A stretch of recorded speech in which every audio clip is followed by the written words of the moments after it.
ଦେଖିପାରୁଥିବେ ଆମର ଏଠି ପଖାଳ ଖାଇବା ପାଇଁ ମହୁରାଡ଼ି ମାଛ ଭଜା ହେଉଛି। ଆଙ୍କୁ ନା କାହିଁକି ଭଲ ଲାଗେ ମାଛ, ଆପଣମାନଙ୍କୁ କାହାକୁ ଭଲ ଲାଗେ ନିଶ୍ଚୟ କମେଣ୍ଟ କରି ଜଣେଇବେ। ହେଇ ମୋ ବୋଉ ଚିଙ୍ଗୁଡ଼ି ଦେଖିପାରୁଥିବେ, ବଡ଼ ଚିଙ୍ଗୁଡ଼ି ଭାଜିକି ଏଠି ଥୋଇଛି ଚୁଲିରେ। ଚୁଲିରେ ରାନ୍ଧିଲେ ଅଧିକା ଟେଷ୍ଟ ହେବ ବୋଲି ମୋ ଗ୍ୟାସ୍ରେ ରାନ୍ଧିଲାନି କି ଚୁଲାରେ, ଦେଶୀ ଚୁଲାରେ ରାନ୍ଧିଲାନି। ଦେଖିପାରୁଥିବେ ଆଳୁ ଭାଜୁଛି, ମୁଁ ଟିକେ ହାତରେ ନେଇ, ହଁ ଦେଖିପାରୁଥିବେ ଆଳୁଟା ନାଲି ହେଲା ଯାଇକି ଭଜା ହେବ। କହିଲା ଚୁଲିରେ ରାନ୍ଧିଲେ ଅଧିକା ଟେଷ୍ଟ ଆସେ, ସେଥିପାଇଁ ଦେଶୀ ରେସିପି ହେଉଛି। ତେଣୁକରି ଚିଙ୍ଗୁଡ଼ି ଦେଖିପାରୁଥିବେ ଆମର କେତେ ବଡ଼ ସାଇଜ୍ ଚିଙ୍ଗୁଡ଼ି ଭଜା ହେଇକି। କିନ୍ତୁ ଦେଖେ ସେ କେମିତି ଆଳୁ ଭାଜି ସାରିଲା ପରେ କେମିତି କ'ଣ କଷେଇକି ରାନ୍ଧୁଛି, ରେସିପିଟା ଫୁଲ୍ ଭିଡ଼ିଓ ଆପଣମାନଙ୍କୁ ଦେବି। ଦେଖିପାରୁଥିବେ ଆଳୁ ଆମର ତ ଏଠି ଭଜା ହେଉଛି ଆଉ ମସଲା ବଟା ହେଉଛି।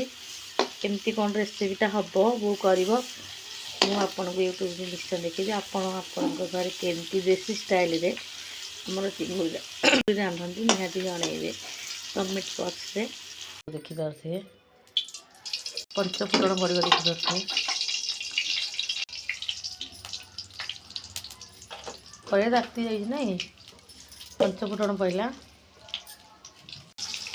ପିଆଜ ଦେଖିପାରୁଥିବେ। ଏବେ ମସଲା କଷି ହେଉଛି, ଦେଖିପାରୁଥିବେ ଆମର ରୋଷେଇ ପ୍ରସ୍ତୁତ ହେଉଛି ଚିଙ୍ଗୁଡ଼ି ଆଳୁ ବେସର ସେ ଷ୍ଟାଇଲ୍ରେ ହେଉଛି।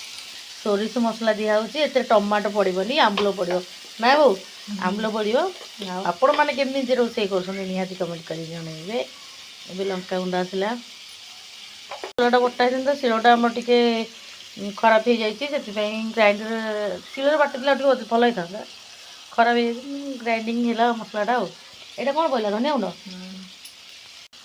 ଆମର ହଳଦୀ ଗୁଣ୍ଡ ଆସିଗଲା। ଏବେ ହଳଦୀ ପଡ଼ିବ, ତାପରେ ରୋଷେଇର ଫାଇନାଲ୍ ଲୁକ୍ଟା ଦେଖେଇବି। ଆଉ ହାଲକା ହିଁ ସୋରିଷ ମସଲାଟା ମାନେ କଷା ହେବ, ବେଶୀ କଷା ହେଲେ ପିତା ଲାଗିବ, କାହିଁକିନା ଏଇଟା ଗରମ ମସଲା ନୁହଁ। ଅଳ୍ପ 5 ମିନିଟ୍ ଖଣ୍ଡେ କି 10 ମିନିଟ୍ ଖଣ୍ଡେ, 10-15 ମିନିଟ୍ ଖଣ୍ଡେ କଷା ହେବ, ତାପରେ ଆମ୍ବୁଲ ପଡ଼ିକି ବେସର ହେବ। ଆଉ ପାଣିଟା ଫୁଟିଲେ ଯେଉଁ ଚୁଙ୍ଗୁଡ଼ି ଆଉ ଆଳୁ ପଡ଼ିବ, ଆଳୁଟା କଷା ହେଇଯିବ ମସଲାରେ। ଦେଖିପାରୁଥିବେ ଆଳୁଟା ପଡ଼ିଲା, ଏଇଟା ବି ଆଳୁ ପଡ଼ିକି ଆଳୁରେ କଷା ହେଲା, ମସଲାରେ କଷା ହେଲା ଆଳୁ, ମସଲା ପାଣି ଦିଆ ହେଇଗଲା। ଦେଖାଉଥିବେ ଆମର ଏଠି ପାଣିରେ ବତୁରା ହେଇଛି, ମାନେ ତାକୁ ଧୁଆ ହେଇଛି ପଡ଼ିବ ବୋଲି ତରକାରୀରେ। ଏବେ ଆମ୍ବୁଲ ପଡ଼ି ସାରିଛି, ଆମର ଏବେ ପଡ଼ିବ, ହେଇ ପଡ଼ୁଛି ମାଛ, ପତ୍ର ପଡ଼ିଲା ଏବେ।